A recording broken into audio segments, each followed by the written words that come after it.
Pontiac, Saturn, Mercury, Oldsmobile, and Plymouth disappeared, but some of their cars kept working because the parts never really vanished. They share engines, transmissions, platforms, and repair paths with Ford, Chevy, Dodge, Buick, Honda, and other living names. The orphan badge scares shoppers. That fear creates cheap survivors when you know what to inspect.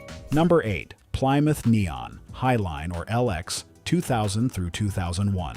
The Plymouth badge scares buyers before they even realize Dodge Neon parts are still the real story. Plymouth disappeared after the 2001 model year when Daimler Chrysler wound down the brand, and Cars.com said the Plymouth version of the Neon would disappear with it. Buy a 2000 through 2001 Plymouth Neon Highline or LX sedan with the 2.0-liter four-cylinder, stock wheels, normal ride height, and cooling system records. Avoid cars with overheating history, missing timing belt proof, oil coolant mixing, heavy rust, rough idle, loose mounts, or abused automatics. Kelley Blue Book puts the Dodge Neon Highline from this same period near old beater money, and real Plymouth driver cars usually sit around $2,000 to $4,500, depending on mileage, tires, rust, and service history. The market overlooks it because dead Plymouth sounds like dead support, but the Dodge Neon Twin keeps the mechanical path alive.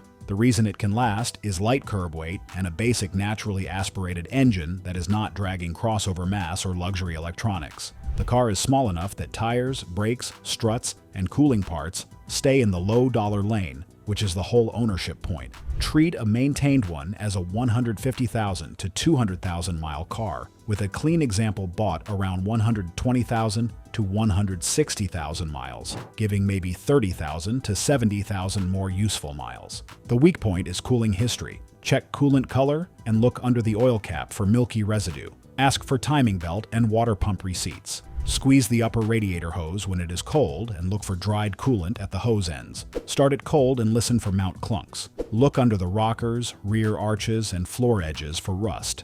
Buy it as cheap local transportation when the records are honest, and the seller is not pretending an old Neon is a freeway cruiser. The right buyer uses the discount for deferred maintenance because old tires, old coolant, weak mounts, and old hoses can erase a bargain before the first month ends. Walk away if the coolant looks ugly or the metal is soft. The next dead badge moves from tiny sedan money to small SUV usefulness with Ford Escape bones underneath. If orphan brand fear has ever saved somebody else money, subscribe. We chase the part's truth, not the badge sitting on the hood. Number 7. Mercury Mariner Base, 2009 through 2011. The badge is Mercury, but the repair counter thinks Ford Escape. Ford phased Mercury out after production ended in late 2010, with the last Mercury automobile completed in early 2011 because Ford wanted to focus on Ford and Lincoln. The buy window is the Mercury Mariner Base from 2009 through 2011 with the 2.5-liter four-cylinder, 6-speed automatic, and front-wheel drive if lower running cost matters. Avoid rusty northern SUVs, neglected all-wheel drive examples, V6 cars with poor records, open steering recalls, harsh shifts, wet carpet, and liftgate corrosion. Kelley Blue Book shows the 2011 Mariner around the low $3,000 resale area, but clean driver examples usually ask $4,500 to $8,000 with 110,000 to 170,000 miles. Buyers search for the Ford Escape first, so the orphan Mercury badge creates the discount. The part's truth is simple. The Mariner shares major mechanicals with the Ford Escape and Mazda Tribute, and Cars.com calls the Tribute a sibling to both. The 2.5 avoids the extra heat and tighter packaging of the V6 while staying inside a common Ford compact SUV repair path. It also keeps tire, brake, and fuel bills closer to sedan money than most heavier crossovers. Plan a clean Mariner as a 40,000 to 80,000 mile SUV if the rust,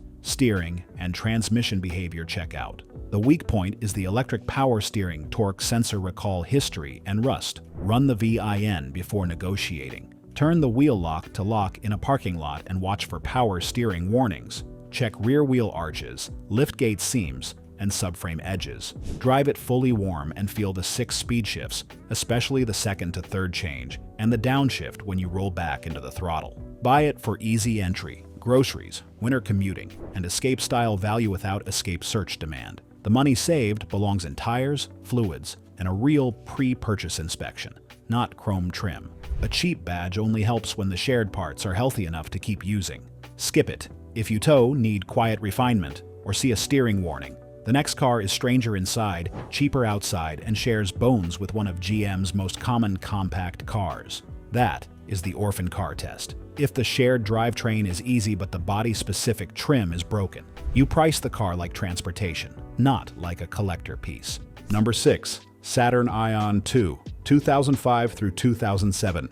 The weird dashboard lowers the price before the buyer realizes the Ecotech parts shelf is still alive. Saturn was one of the brands GM planned to phase out during its bankruptcy restructuring, along with Pontiac and Hummer, because GM had to shrink its brand lineup. Buy the Saturn Ion 2 from 2005 through 2007 with the 2.2-liter Ecotech and either the 5-speed manual or 4-speed automatic. Avoid 2003 through 2004. Ion automatic coupes with the VT ICVT. Modified redline cars, neglected ignition recall cars, cracked body panels, dead gauges, and rusty subframes. Kelley Blue Book puts a 2007 Ion 2 sedan around the mid-$2,000 area, while real clean title cars usually ask $2,500 to $5,000 depending on miles, tires, rust, and recall completion. The market sees Saturn, center gauges, plastic panels, and a dead badge. The partial truth is better. Cars.com identifies the Ion as a Delta platform car, tying the repair path to Chevrolet Cobalt family hardware. IC Cars gives the Ion a reliability score of 7.1 out of 10, so a maintained one around 120,000 to 170,000 miles can be a 40,000 to 80,000 mile commuter if the recall work and rust check out. The mechanical reason is the common 2.2 Ecotech, not a Saturn-only engine. That means alternators, coils, sensors, mounts, and cooling parts usually follow ordinary GM pricing instead of orphan car panic. The weak point is ignition switch and lock cylinder recall history, plus front-end wear. Run the VIN for GM recall completion. Turn the key repeatedly and feel for sticking, looseness, or a key that can be pulled out before the cylinder feels properly locked. Drive on broken pavement and listen for control arm or strut noise. Check subframe edges, brake lines, and rear suspension points. Carl, a night shift security guard, compares a $3,000 Ion with recall paperwork against a cleaner-looking car with a sticky key. The folder matters more than shiny plastic. Buy it for cheap commuting and local errands when you can accept the plasticky cabin and center gauges. Walk away from sticky ignition action, rusty structure, or steering warnings. The next one is older and more comfortable, with an Oldsmobile badge hiding a familiar GM V6. Number 5. Oldsmobile Intrigue, GL or GLS, 1998 through 1999. Oldsmobile died looking like your uncle's retirement sedan, but the right Intrigue still has GM parts store logic. GM announced in 2000 that it would discontinue Oldsmobile after years of declining sales, and the last Oldsmobile came off the line in April 2004. Buy a 1998 through 1999 Oldsmobile Intrigue, GL or GLS only when the underhood label, or VIN, confirms the 3.8-liter GM V6. Avoid later 3.5-liter cars for this value story, rusty examples, overheating cars, failing clusters, and any Intrigue with no cooling history. Kelley Blue Book owner data gives this generation strong owner scores, and real driver cars usually land around $2,500 to $6,000 because condition matters more than book value now. The market overlooks it because Oldsmobile sounds elderly, dead, and forgotten. The partial truth is better. The 3.8 connects this car to Buick and other common GM front-drive cars, so you are not hunting for orphan-only mechanicals. The reason it lasts is the understressed pushrod V6 making relaxed power through parts that local shops have seen for decades. It does not need high revs, boost pressure, or dealer-only programming to move a mid-size sedan down the highway. A clean 3.8 Intrigue with good cooling history and solid metal can be planned around 180,000 to 220,000 miles, but rust and electronics decide the rest. The weak point is coolant leakage, electrical age, and rust. Check coolant level and smell around the engine bay after warm idle. Remove the oil cap and look for tan sludge. Then look low around the intake and hoses for dried coolant. Inspect rockers, rear arches, floor seams, and brake lines. Run every window, gauge, blower speed, and climate control button. Drive fully warm and feel for transmission slip or delayed engagement. Buy it for highway comfort, low buy-in, and GM parts access, especially if you want an old sedan that feels calmer than a tiny penalty box. Skip it if the body is crusty, the electronics act haunted, or the seller cannot prove the engine.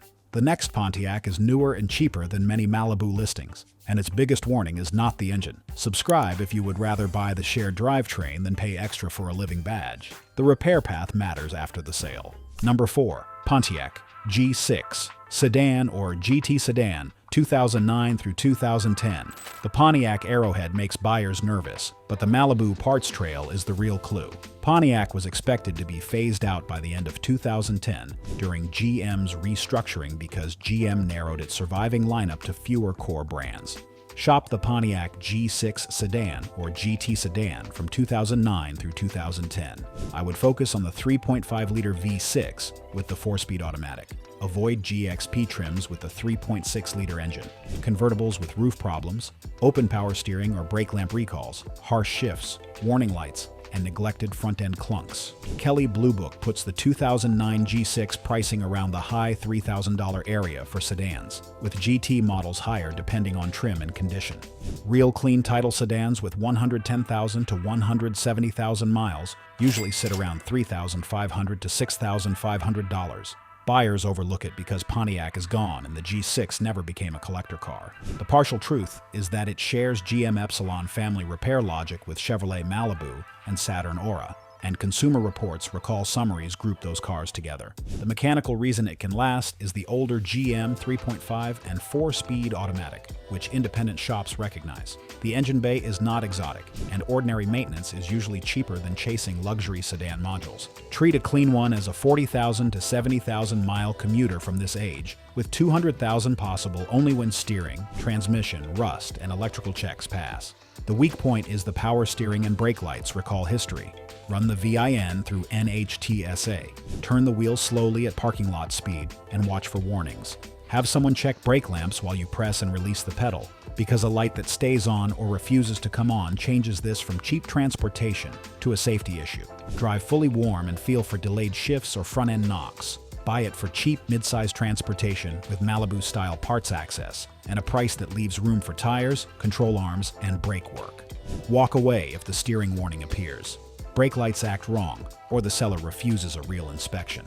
The next Saturn gives you crossover height and a Honda V6 under an orphan badge. Number 3. Saturn Vue V6, 2004 through 2007. The Saturn badge looks abandoned, but the V6 under the hood came from a company still building family haulers. Saturn was phased out during GM's post-bankruptcy brand cuts, yet the 2004 through 2007 Saturn Vue V6 used a 3.5-liter Honda sourced V6 with a 5-speed automatic. Buy that exact V6 window. Avoid 2002 through 2005-4. Cylinder automatic VTI CVT models, 2008, and newer Vue models, if you specifically want the Honda engine, rusty subframes, missing timing belt proof, and all-wheel drive examples with unknown service. Kelley Blue Book confirms the 2007 Vue offered the 3.5 V6, and Edmunds owners often call out the Honda-sourced engine.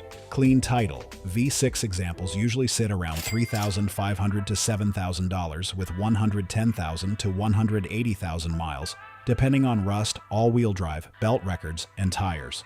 Buyers miss it because Saturn died, so they assume support died too. The parts truth is split, and that matters when you are standing at the counter trying to order the correct piece. The engine and transmission story ties to Honda hardware, while body, suspension, and interior parts remain Saturn and GM. That is why the buyer must know what is shared and what is not. A maintained Honda V6 Vue can be planned around 180,000 to 240,000 miles, but only with belt, cooling, transmission, and rust checks. Skip the belt, and that strong engine can still become an expensive lesson.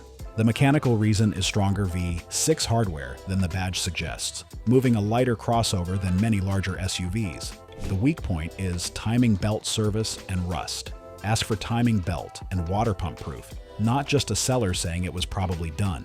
Start cold and listen for accessory noise or rough idle. Drive fully warm and feel every automatic shift. Check front subframe, rear suspension mounts, brake lines, and rocker areas. Mike, a retired warehouse supervisor, chooses a $5,000 Vue with 158,000 miles and belt receipts over a cheaper one with no paperwork. Honda Power still needs Honda maintenance. Buy it for cheap crossover height and strong power, especially if you want easier entry than a sedan without paying CRV money. skip it if belt history is missing or the underside is crusty. The next Mercury is not an SUV, but it gives the Ford Fusion bones for less search demand. Number 2. Mercury Milan Sedan, 2010 through 2011. A Milan is what happens when Ford Fusion bones wear the badge most shoppers forgot to type. Mercury production ended in late 2010, and Ford completely phased the brand out in 2011 so the company could focus on Ford and Lincoln. By a 2010 through 2011 Mercury Milan sedan with the 2.5-liter four-cylinder and front-wheel drive. Avoid V6, all-wheel drive cars when low cost is the priority. Cars with open airbag or steering recall work, fuel leak recall concerns, rough shifts, dead electric steering assist, and heavy rust. Kelley Blue Book shows a 2010 Milan sedan with a current resale value around the low $2,000 area. But real clean title examples with 100,000 to 170,000 miles usually ask $4,000 to $7,500 depending on records, trim, tires, and rust. Buyers search for the Ford Fusion first, not the Mercury Milan. That gives the Milan the orphan brand discount without an orphan drivetrain. Cars.com recalled data groups Ford Fusion and Mercury Milan together, and KBB calls it a Ford Fusion cousin. The partial truth is, Ford Fusion and Lincoln MKZ family share hardware. IC Cars gives the Milan a 9.2% chance of reaching at least 200,000 miles, so a clean four-cylinder Milan should be treated as a 40,000 to 80,000 mile sedan. From this age, if steering, rust, and transmission checks pass. The mechanical reason is the common 2.5-liter Ford and Mazda family four-cylinder. It is not exciting, but the boring engine is exactly why the repair path stays reasonable. The weak point is electric steering recall history and the fuel system recall history. Run the VIN before negotiating. Turn the wheel at parking lot speed and watch for power assist warnings. Smell for gas after a fill-up or warm idle. And do not ignore fuel odor just because the car starts and drives. Drive fully warm and check for transmission flare, brake pulsation, and front-end clunks. Buy it for a quieter Fusion-style sedan with less search demand, better badge discount, and enough comfort for daily highway miles. Walk away. If the steering warning appears, the seller dodges recall questions, or all-wheel drive repair cost does not fit the wallet. Number 1 brings the strongest orphan brand trick, a dead badge Pontiac wrapped around one of GM's best-known V6 sedans. If this list has already changed one search, subscribe. Dead badges can hide good parts, but only inspection separates value from trouble. Number 1. Pontiac Grand Prix Sedan, 2004 through 2008. This is the one I would show a buyer who thinks a dead Pontiac badge means the parts counter is closed. Pontiac was phased out by the end of 2010 as GM restructured and kept fewer core brands. The buy is the 2004 through 2008 Pontiac Grand Prix Sedan with the naturally aspirated 3.8-liter V6. Avoid GXP models with the 5.3-liter V8, abused supercharged GT or GTP cars, rust belt cars with rotten rockers, warm transmission flare, coolant leaks, and open ignition key recall status. Kelley Blue Book lists the 2008 Grand Prix sedan around the mid-$3,000 fair purchase range and confirms the base model uses the 3.8-liter V6. In real buying, clean title cars with 110,000 to 190,000 miles usually land around $3,000 to $7,000 depending on rust, tires, service records, and transmission behavior. The market overlooks it because Pontiac is dead. Sedans are unfashionable, and buyers wrongly assume a dead brand means dead parts. It also avoids the Toyota tax and some Buick old man tax. The part's truth is common GMW body hardware and the familiar 3.8-liter V6, closely related to Buick, Chevrolet, and other GM front drive repair paths. Consumer Reports notes the 2008 Grand Prix used a 3.8-liter V6 Arras, and Cars.com recall records group 2004 through 2008 Grand Prix models in the ignition key recall. The mechanical reason is relaxed pushrod power, common service parts, and a repair path independent shops understand. The 3.8 does not need a turbocharger, direct injection, or a complicated timing setup to make usable torque. A maintained, naturally aspirated 3.8 Grand Prix can be planned around 180,000 to 240,000 miles. Not guaranteed, but realistic when coolant, oil, transmission service, and rust are handled. The weak point is transmission wear, coolant leaks, rust, and ignition recall history. Drive fully warm and feel for a flare or delayed engagement. Then repeat the test after a full stop with the air conditioning running. Check the coolant reservoir for sludge, low level, or oily film, and smell for sweet coolant around the intake area after the fan cycles. Look under rockers, rear quarters, and subframe edges. Run the VIN for recall status, and do not keep heavy junk on the keyring if recall work is unresolved.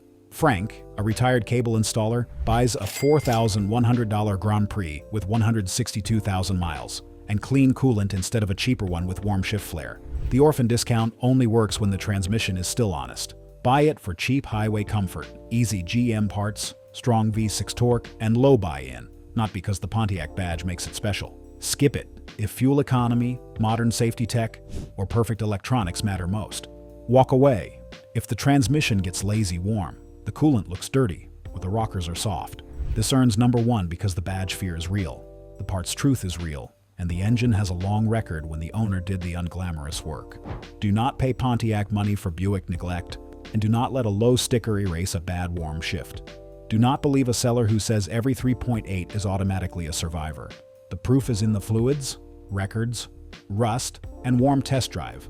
On these cars, I care less about shine and more about whether the owner treated the transmission fluid, coolant, and tires like real maintenance. The roadmap separates real orphan brand value from cheap cars that only look cheap before the first repair bill. Buyer. Roadmap. The Plymouth Neon Highline, or LX, is the cheapest local errand pick, not the car for someone wanting modern refinement. Buy only with clean coolant, timing belt proof, sound mounts, and solid metal. The Mercury Mariner base gives Ford Escape utility under a forgotten badge. Steering recall status, rust, and warm shifts decide the deal. The Saturn Ion 2 is the Cobalt family commuter with a strange cabin. Verify ignition recall work, front-end condition, subframe rust, and key operation. The Oldsmobile Intrigue GL, or GLS, is old GM comfort with the right V6. Buy the 3.8, not mystery overheating, rust, or dead electronics. The Pontiac G6 sedan, or GT sedan, gives Malibu-style parts in a cheaper Pontiac shell. Steering, brake lights, recalls, and warm transmission behavior are the main checks. The Saturn Vue V6 is the orphan crossover with a Honda V6 story. Timing belt proof, rust, and warm automatic shifts matter more than badge fear. The Mercury Milan sedan is the Ford Fusion Bones with less search demand and a better chance of being ignored by badge shoppers. Check recalls, power steering assist, fuel smell, rust, and shift quality. The Pontiac Grand Prix sedan is the strongest dead brand value here. Buy the naturally aspirated 3.8, clean coolant, smooth warm shifts, and solid rockers. A dead badge does not kill a shared drivetrain. Buy the records, inspect the weak points, and make sure the part's truth matches the seller's story. Click the next video playing on your screen right now. It covers cheap cars with living badges but terrible repair paths. Subscribe, stay sharp, and protect your wallet.